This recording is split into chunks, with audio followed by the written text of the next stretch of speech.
What if I told you this small 20 by 20 foot garden right outside my front door helps feed my family year round? Today I'm going to show you how I pack potatoes, tomatoes, garlic, onions, sweet potatoes, green beans, carrots, and even mushrooms into this space. I'll walk you through the layout, the systems I use, and at the end I'll share how you can copy this exact plan for your own yard. Let's get into it. When I started this garden, I didn't want something that looked pretty but didn't produce. I wanted a garden that would actually feed us. So I built a system of 12 raised beds, quick crops in the front for easy access, annuals like tomatoes and squash in the middle rows where I could tend to them often, and perennials in the back row so they can just do their thing. In the front rows, I plant lettuce, carrots, radishes, and beets. These are all quick growers, so I can get multiple harvests a season, and they're easy to check daily since they're the first thing that I see right when I walk up to the garden. In the middle rows, I have my workhorses, things like tomatoes, cucumbers, and squash. I use a cattle panel trellis. It keeps the plants healthy, makes harvesting easier, and looks beautiful midsummer when it's full of vining plants. This year I tried loofah, but the rain and bugs set it back. I'm crossing my fingers that at least one of those plants survive. I use the cattle panel not just for climbing up the panel, but also for my tomatoes. I use a clip system to connect my tomatoes to the center of the trellis using twine to hold them upright. This was really effective last year. This way I can keep the plants from developing disease and producing fruit longer. The back row is home to my perennials: asparagus, walking onions, strawberries, and Jerusalem artichokes. Another unique feature of our garden is that we surround the outside of all the raised beds with rows of berry bushes. We have a row of blueberries surrounding one side of the garden. The back row has a row of wild black raspberries, and the other side has rows of raspberries. So the garden is surrounded by perennial berry bushes that produce food for us every year with very little work. The only thing I would do a little bit differently regarding the raspberries is I wouldn't plant them so close to my raised beds, because this year was the first year those root systems starting to sprout up in my raised beds where I don't want them, and that has been a pain trying to remove all of those roots that keep coming up there. So in the future, or for you, if you want to plant raspberries at home, I would highly recommend planting them much further away than from your raised beds, or planting them directly in containers so you can easily contain the root systems, which like to expand and can get out of control pretty quickly. One of my favorite things about gardening is experimenting. I love trying new things. Last fall, I planted wheat in 2 of our raised beds. It's about ready to harvest, not quite yet, but almost there. But I'm excited to grind the wheat berries into flour to make homemade sourdough bread. It maybe wasn't the most efficient use of our raised bed space, but it also helped improve the soil and is now acting as a living mulch for our tomatoes, which we planted directly into those beds of wheat. And here's something I'm especially excited about. This spring, I inoculated the mulched walkways with winecap mushroom mycelium. I can't wait to see mushrooms popping up everywhere. It's like bonus food growing between all the beds and all the walkways, and I can't wait to see it. Once that happens, we will have an entirely 100% edible garden.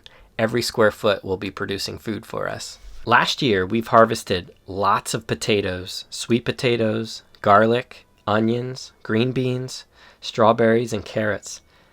And this year, the season's not even over yet. We're just getting started. I just planted more green beans all in the front rows this year, and the perennial berry bushes have been incredible.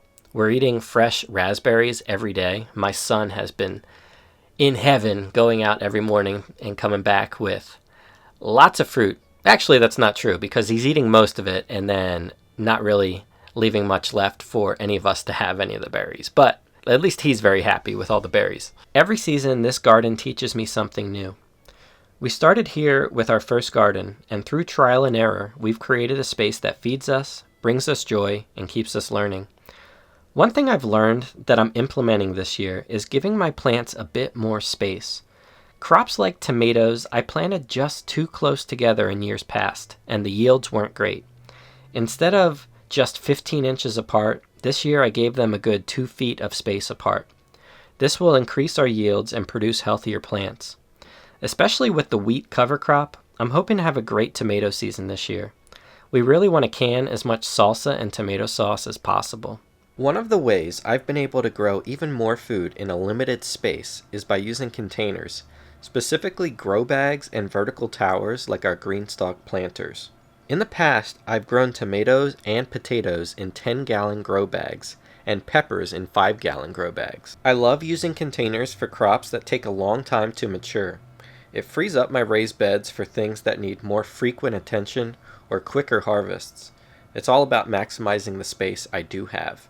We originally had our greenstock towers surrounding the main garden space, but this year I moved them to a new spot where they get better sunlight, the ground is more level, and they're closer to the hose, so I actually remember to water them. We have 4 greenstalks total, 2 original sized and 2 leaf models.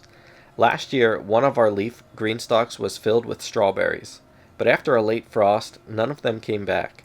So this year, we're replanting that one with herbs and flowers: dill, cilantro, mint, basil, stinging nettle, and chamomile. These are not only great for cooking and home remedies, but also support pollinators in the garden. In one of the original greenstalks, we planted 30 pepper plants. That's 30 plants in just 2 square feet. The other tower has even more peppers, some zucchini, and a few extra tomatoes that didn't make it into the raised beds. These vertical towers are game changers for small space gardeners. They add vertical growing space, look beautiful in barn red, and allow us to produce way more food without taking up valuable ground space. Now, we don't feed ourselves solely from this garden, but it is just one part of a larger ecosystem that we're building on our half-acre property. It is a goal of ours to become as self-sufficient as possible on our land. This garden has easy access right outside our front door and grows crops for us year-round to use in the kitchen. It's been great for our kids to help harvest and learn how different vegetables grow. We lean into the crops that we eat the most, that store well, and that we can grow a lot of in a small space. If you want to recreate this garden, I've put everything I've learned into my book, The 400 Square Foot Garden. It's now available on Amazon, or you can grab the digital version at www.the400squarefootgarden.com. I lay out the exact plan I'd follow if I were starting over, so you can grow a ton of food in a small space too. If you enjoyed this video, please give it a thumbs up and subscribe for more ways to turn small spaces into productive garden spaces. Drop a comment if you're growing in a small space. I'd love to hear what's working for you. Thanks for watching, and we'll see you in the next video.